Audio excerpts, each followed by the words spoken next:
Time now for the quote of the week, and I'll warn you, it's a long one.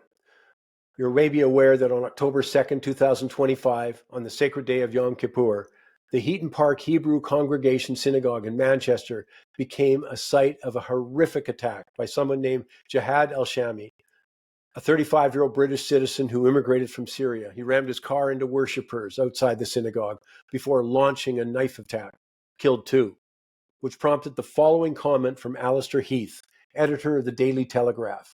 And I think it's a warning that Canadians should pay close attention to. In quotes, "It breaks my heart to write this, but I fear that the Britain we loved is no more, a fading memory that our children will have to read about in history books. The almost unspeakable truth is that the savage Yom Kippur attack on worshippers at a Manchester synagogue came as a terrible shock, but not a surprise.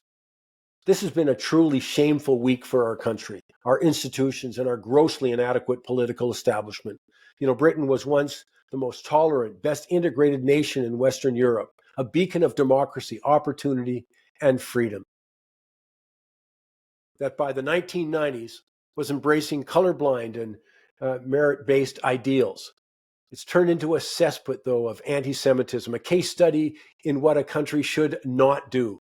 Britain's descent into Jew hatred is not a mere outbreak, a passing virus. It's a deep-seated cancer that has already started to metastasize into the despicable terrorist violence seen at Heaton Park Hebrew Congregation Synagogue.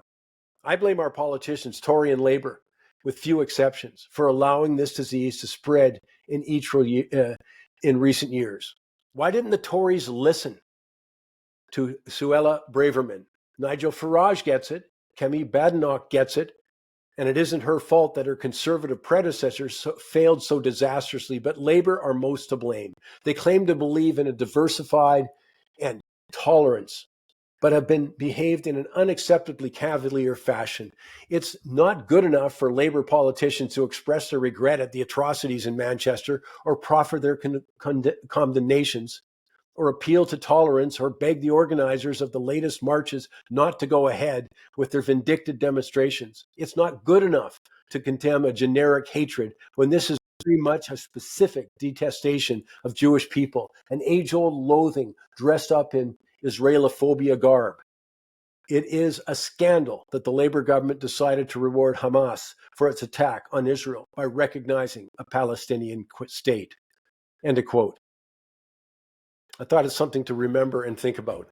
He states a case study in what a country should not do.